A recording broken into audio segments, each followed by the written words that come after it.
If you love the great game of rugby, this podcast will have you fully engaged as the world's biggest rugby names share their stories, their moments when mindset, mental toughness, and mental strength either made them or broke them. I'm Mark Zimmermann, and I'll be your host, and I cannot wait to go on this rugby journey with you. We have a mega episode to share with everyone today as we explore mastering the mental game, and we dive into the mind of one of rugby's finest. Today, everyone, we have a true titan of the sport, a legend whose name is well and truly etched in the DNA of rugby history. Join me in extending a warm welcome to none other than the former All Blacks captain, former World Player of the Year and two-time World Cup winner, Kieran Read. Kieran, it's great to have you on the show. Thank you. No worries, Mark. Great to be here, mate. So, Kieran, you've been on one heck of a journey throughout your illustrious career. Before we dive into the heart of the matter, can you tell us what you're up to these days with yourself? Yeah, cool. It's been a few years now since I've retired and from my rugby. So I was really passionate about leadership and about kind of helping people out in those last few years of my career. And I felt that I wanted to be involved in that somehow. So I've created my own business, so self-employed.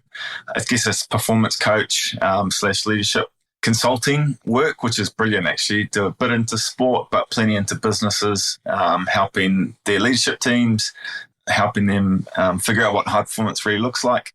Yeah, and just evolving in that space. So workshops, keynotes, lots of different things. So I'm really enjoying that phase of life. And yeah, I've got a high performance workshop coming out on April 11th up in Auckland.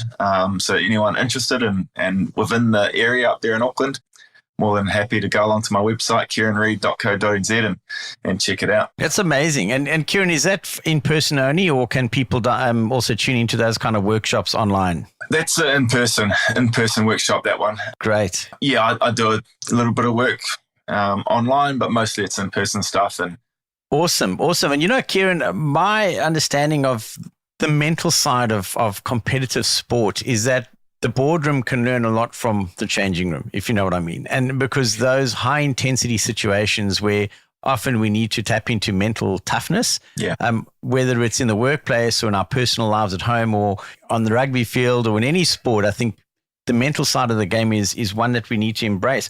Can you share with us, was your path to glory always a smooth one, or were there bumps along the road? Mate, it's always bumpy road, isn't it? Like, I think that's the key to understand, especially for a lot of young people. We want to get to, the end result up here, but it's never linear. And so there's lots of ups and downs. As long as across the time it's heading in the right direction, then we're a success. So like lots of different things, obviously during my career, injuries, performance, losses and things happened. Like, I never went to a traditional rugby school here in New Zealand. I was at a big school. It was a co-ed school. It was 2,000 kids, and we had one rugby team, one first 15, right? So we scraped together that team as well. It wasn't like a school full of people wanting to play the sport. So had a lot of fun. Really enjoyed my time there, but kind of gave me a bit of a value set that if I ever wanted to move on and make it as a rugby player, I had to go out and take it myself, right? Make my own opportunities. Yeah. Don't wait for things to come my way. So I think that really set me up in some ways, coming from that background where things weren't handed out. We only trained twice a week for an hour, right, after school. So I was very lucky. Had a PE teacher at the school who was involved in the first 15, said, I'll come along and I'll meet you on the school field twice a week at 7 a.m. in the morning. Just me and him. And we'd do extra fitness, a few skills and drills. He'd allow me to tackle him and practice, jackling, getting over the ball and all this extra stuff that, probably a lot of people were getting around the country. And so that kind of just, for me, suddenly this one person is showing some confidence in my own ability and backing me, but also telling me, hey, look, let's work for it. And so that really set me up, I guess, to make a couple of New Zealand teams in my last year at high school and under 19s. So, but look, it's never straight up and down. You do get lucky in some ways through taking those opportunities, but I think from that start it was more a case of, hey, let's make our own luck, right? Let's create our own opportunities by not waiting for things to happen. That's incredible. You mentioned the word fitness once or twice in the context of physical fitness. This journey that we're on, where we're trying to understand the mental side of fitness. Many people are in search of mental toughness, but I think often we need to realize that mental fitness needs to be the beginning as part of the journey, and then you build, mental strength, which leads to mental toughness. What would you say? Your PE coach was coaching you all the physical side of becoming really tough and strong, building the hardware, so to speak. When it comes to the software, that muscle between the ears, what helped you develop that strength and go from mental fitness to mental strength to mental toughness? Yeah, I think it ran side by side in some ways. I think in those early years, the cool thing is that he was building that physical side of things, but the resilience of getting up early to go down and work on something, that's the mental skill of not missing that session, right? It's ability to work hard for something, never kind of giving up, doing that extra rep or whatever it was. I think that is manifested for a physical outlet, but it's driven through the mind. And so I was definitely thinking the early days, I didn't know about this, right? You're just kind of doing it and playing, I think, at an early age, and you don't quite know the science behind it. But I believe, I was more of a case of, I was a competitive kid. I played a lot against older, boys when I was growing up, because I was fairly talented in cricket and rugby teams. So I wasn't the best physically on the field all the time. And it made me utilize my brain a bit more and utilize my mindset. And so I guess that's, the start of it. And I didn't realize it was happening. But I think that mindset to keep pushing yourself, I think the mindset to, really be prepared to take some knocks if they come, and bounce back, comes through those learnings and those coaches and opportunities to make mistakes and what have you when you're a young man. It's interesting you say that, Kieran. I know that the Crusaders and the All Blacks are world renowned for both their physical and mental skills programs. But before you enter into that environment, it would have very much been influences and mentors that would have guided you prior to that, right? Yeah. And so would you say that a lot of it was also how your own personal approach and outlook on life drove you? And at times, would you also say that a big portion of the responsibility of growing and developing mental fitness comes from the individual? Oh, well, I think 100%. I think, we can help people and teams, of course, in the mental space, but essentially when it comes to the real high level of teams, of sport, most definitely, the individual's got to help themselves. They've got to be ones who actually go out and there and do the homework, in that mental space, whatever it requires, visualization or, scenario planning in your own mind and different things as well. But I think when I came through, I guess the mental fitness inside of the game was probably only just starting, right? Professionalism had been around for 10 or so years. I came in, it was still probably pretty old school in the approach. Whereas nowadays, I think guys come into into professional outfits, especially here in New Zealand, and they've been to a big school and they're getting mental training at school, right? And they're getting this knowledge. Yeah. Which I'm not sure it's obviously very good. It's making these players come through in great light, but they're knowing everything without perhaps going through it physically or in context. So look, I came in pretty raw in that space. I think I was set up to, as I said, through my background, where I wasn't a very confident kid. I was pretty shy and pretty, as I said, not from a big school. So I never played in teams where especially once I kind of made a few teams that I knew a lot of guys. So I was quiet. I listened and I watched and I learned a lot. I was, had the ability to take things in, right? Okay, I'll do it. Yep, that was awesome. I'd do that again. Or maybe I'd do it a bit differently myself if I had the chance. But I never spoke up. I was kind of a quiet kid in school. And so in these teams was the same, where I was quiet and I just got on with it. But I think behind that all, there's a real willingness to try and learn and get better and soak in a lot of these extra things I could use to my advantage, I guess, when I did make it into the professional environment at Crusaders and especially into the All Blacks as well. That's incredible. I mean, you mentioned twice there that you were a good listener. How important would you say is listening as a form of communication, developing those soft skills, which can then be plugged into part of building resilience? And I guess the second part to that question is being a good listener.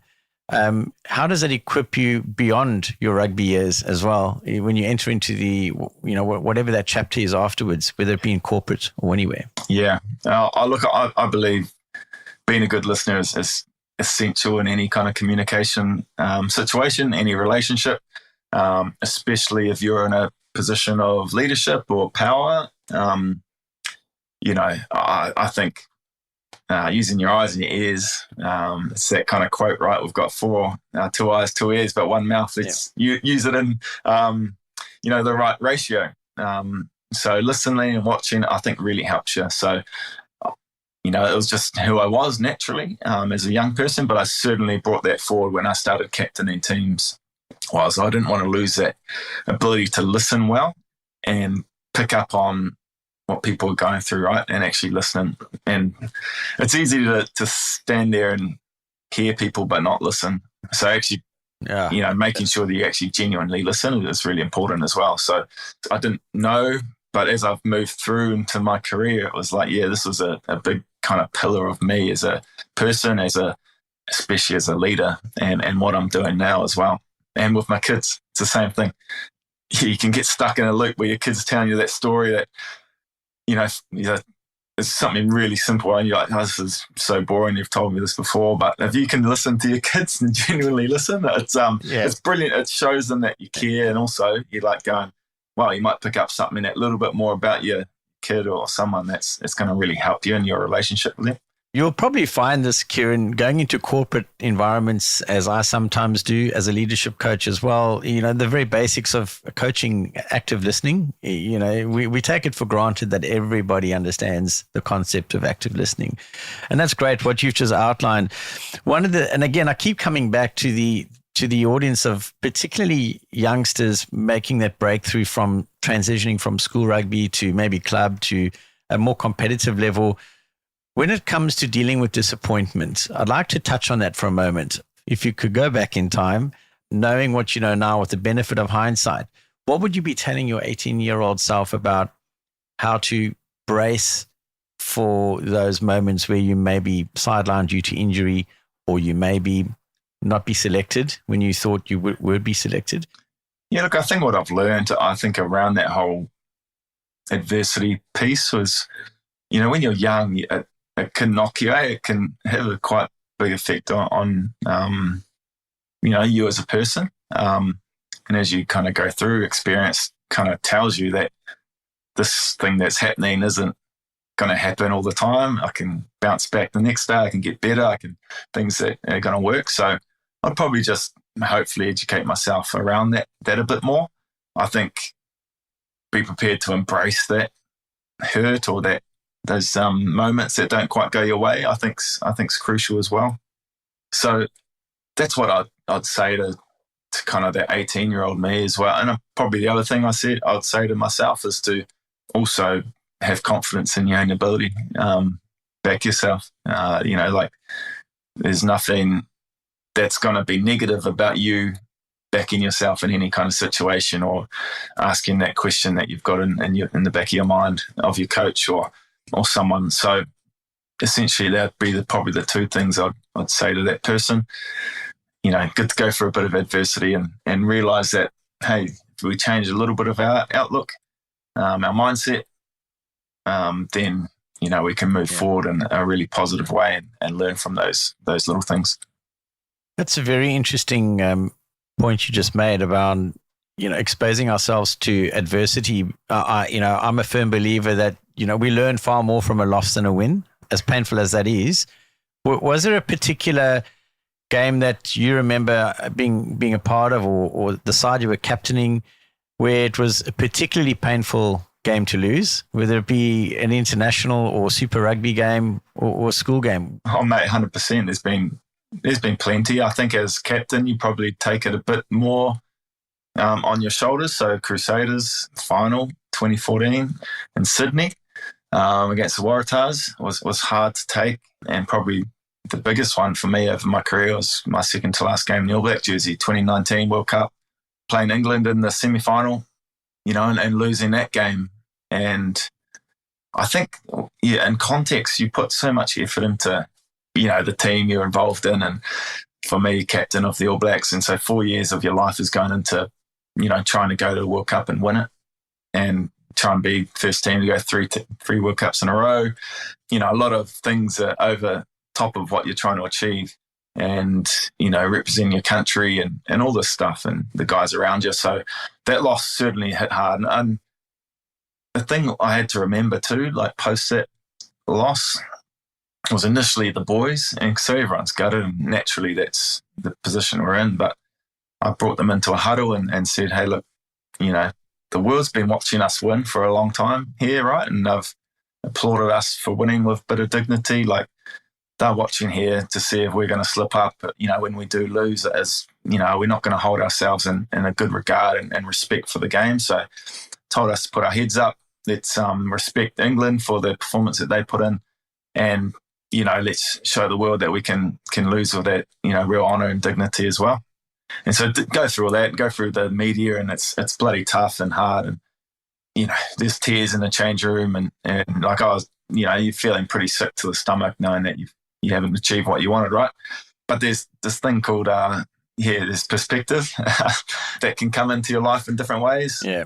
And my kids were over at the World Cup, and they didn't go to the game.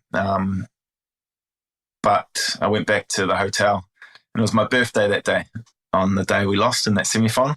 And so, it wasn't a great birthday present. But I go back to the hotel room, chuck my bag on the bed, and there's birthday cards from my kids. And you can imagine kind of what they'd write. They don't care about the rugby. They're just here.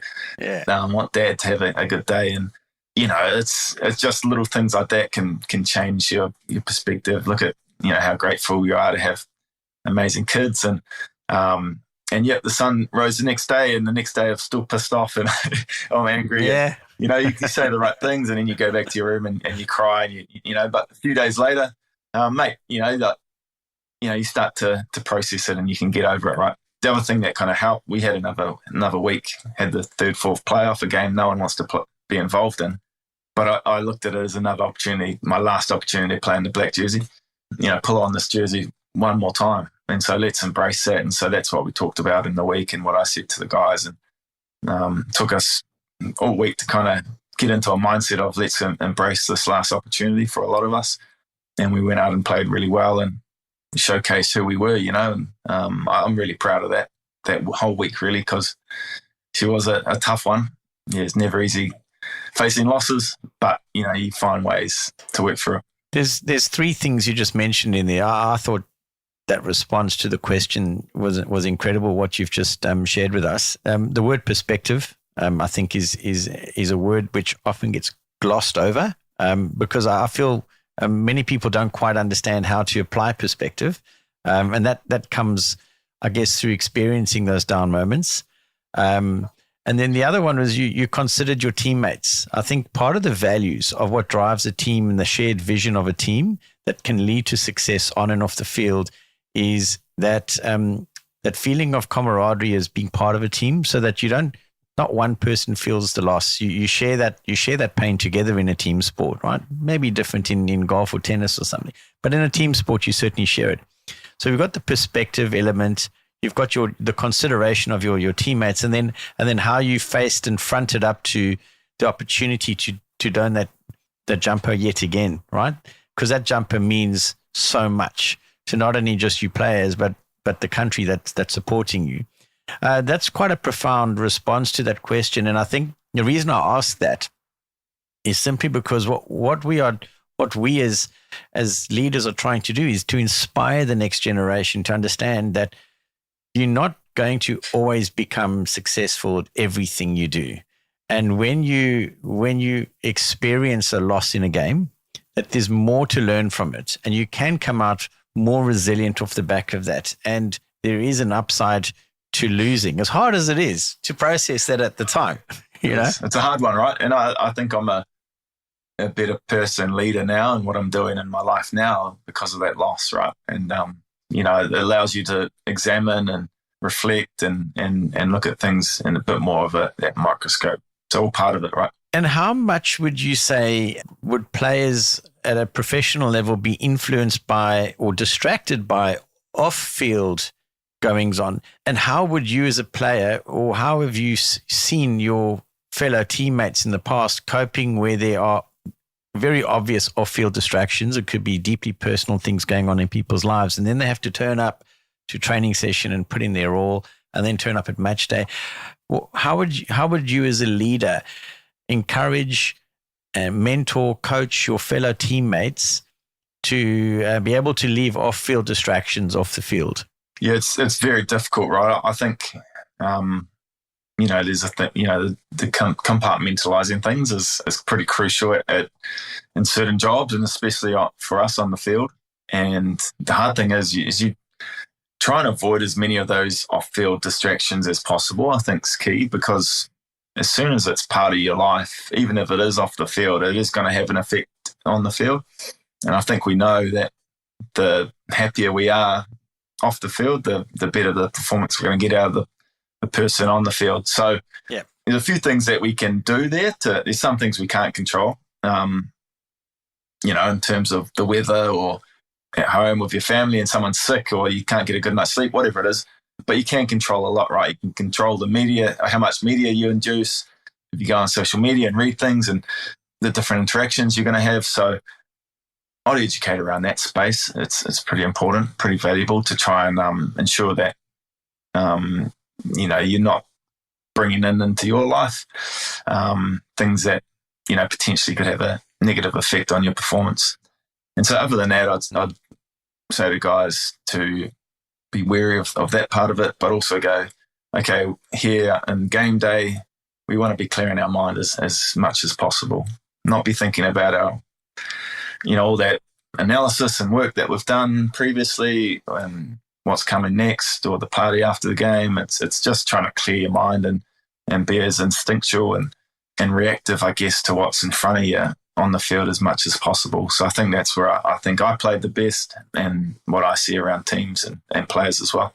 I guess that speaks a little bit to discipline, right? Discipline and the behaviors that are required for a team to become a cohesive team, to be able to be consistent. Whether your consistency is around winning consistently or improving consistently, I think discipline plays a huge part. Would you say that teams are generally well equipped with a coach that can help instill discipline, or do you feel that mental skills coaches come in and ensure that there is a discipline and structure to support the outcomes which are desired? Yeah, it's hard, I guess, and it's hard and different coaches are different, strengths and things in those spaces. But I think a coach probably expects a lot from your players and expects them to be able to do things right all the time without knowing a bit more of what's happening.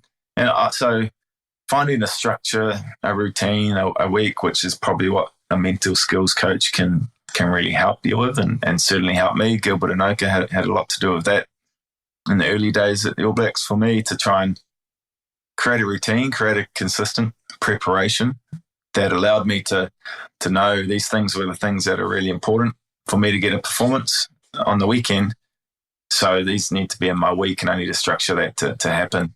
And once you kind of turn them into habits, habits become your life. They become your behaviors and actions.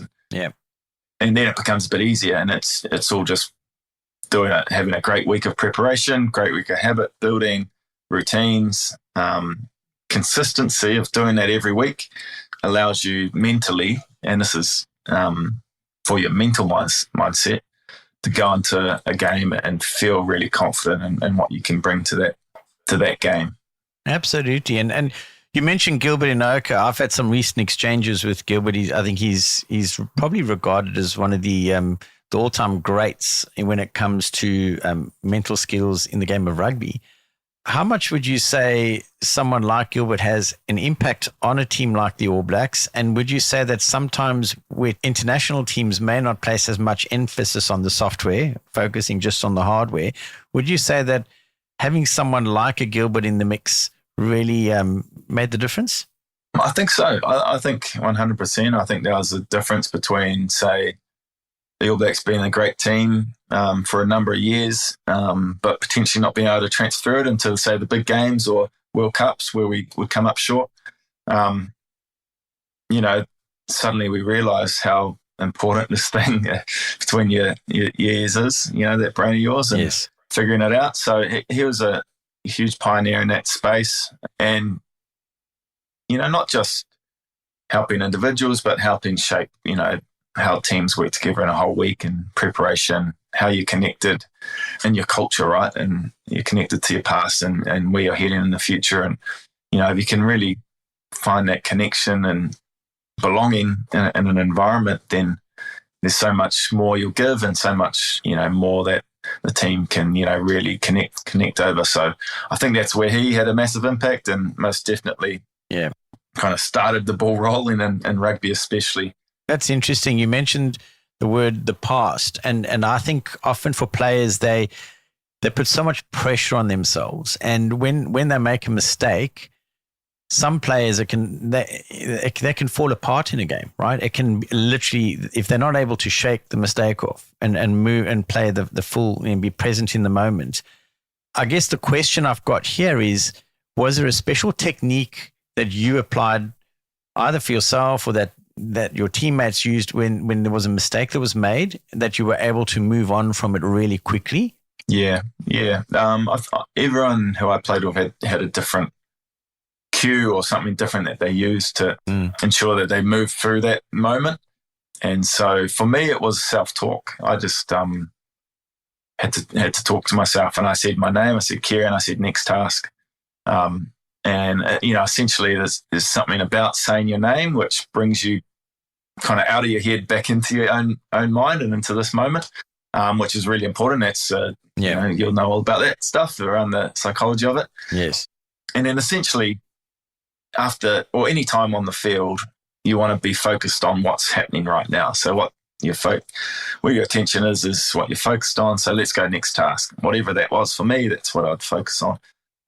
Some guys would do something physical, like slap their thigh or squeeze their toes into the ground and squirt water over their face and different things. And it was a process of learning this, right? So, maybe some guys did something naturally to help themselves out.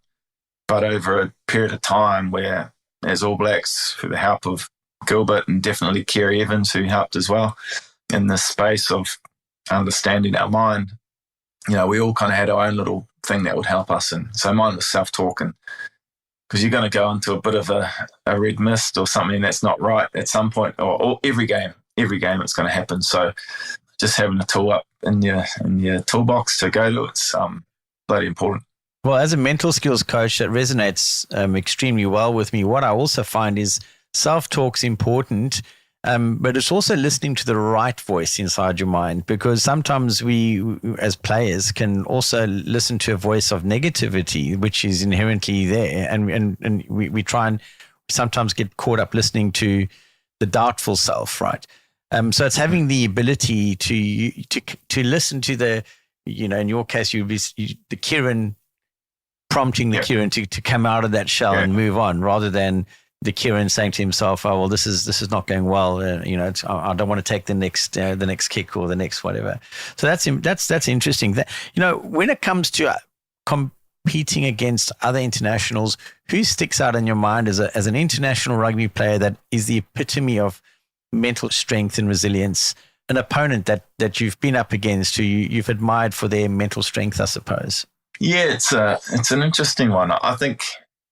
Because all you're seeing is from the outside, right? You're seeing they perform and perform under pressure really is the key. So one was probably Andre Pollard. I think is, for me, as a first five, is pretty crucial in a team. Seems to want the big moments. And then from the early on in my career, David Pocock in the Wallabies was someone who had, strong views and knew who he was, and respected him around that. And he was obviously an outstanding player on the field and one of the toughest opponents as well. So he'd just keep going, right, and keep being as good as he could be every minute of the game. So yeah, probably those two. The reason I ask these questions is, again, for the audience to understand that, we have respect within the game for our competitors and for ourselves and for our teammates. And you've just outlined two really great players there that are the epitome, I think, of being really grounded, mentally well-grounded. Kieran, before we start to wrap it up, can you tell us one quirky little pre-game ritual that used to help you prepare mentally for a game, whether it be 1 or 2 days out before kickoff or on game day? I didn't have too many quirky things, although my roommates would tell you. I was quite big into a bit of visualization and kind of going over our plays, our lineup calls, and different things like that through the week. And I'd always wake them up calling out the lineouts in my sleep.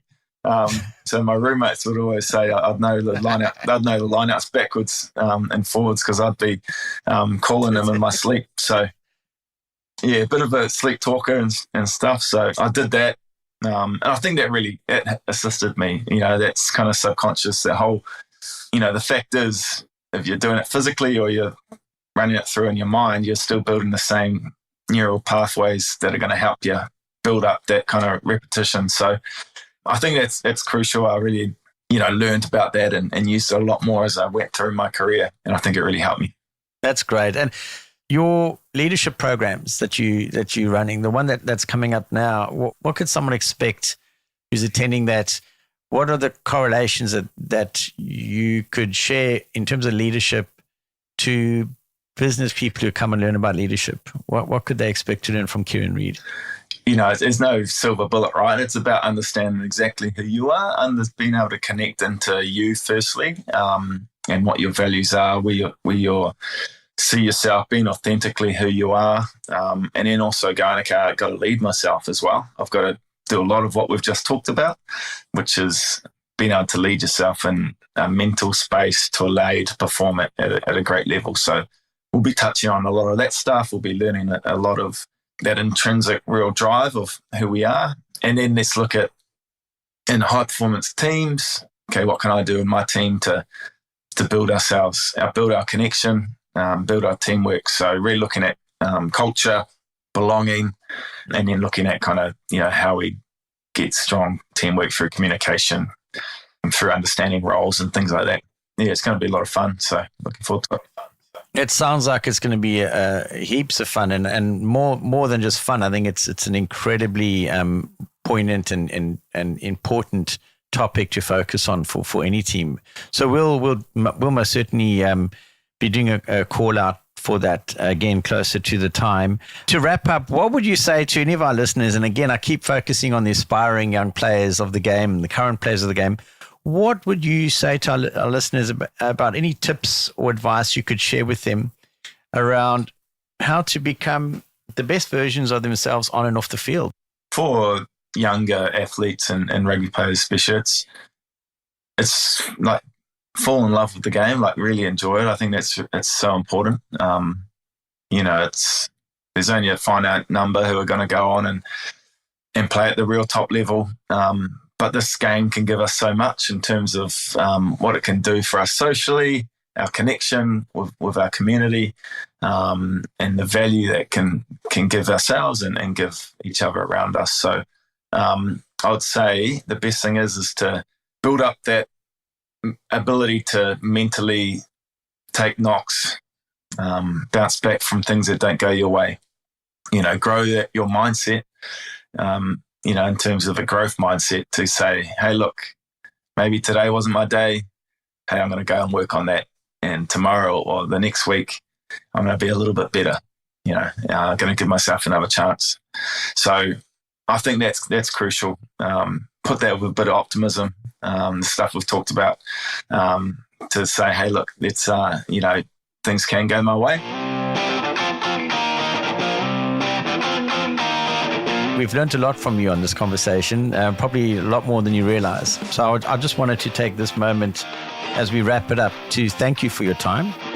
We're a business that believes that the great game of rugby has so much more to offer and teach us, and we have so much to contribute back towards it. It's a two-way street. And so it's an absolute honor to have had you on the show, Kieran. Thank you for your time. And we look forward to watching your leadership workshops get announced, and I'm sure that'll grow from strength to strength as well. So very good luck on that venture as well. Thank you very much. It's been a pleasure. Hopefully our listeners got something out of it. You've been listening to On the Mark, all things rugby, life, and mental skills. This podcast is brought to you by the MPT method, mindset, performance, and team, a coaching tool and a coaching framework designed to help coaches and players bring out the absolute best in their performance, both on and off the field. Join us and follow us as we continue to bring you the world's great names in coaching and players across the rugby spectrum.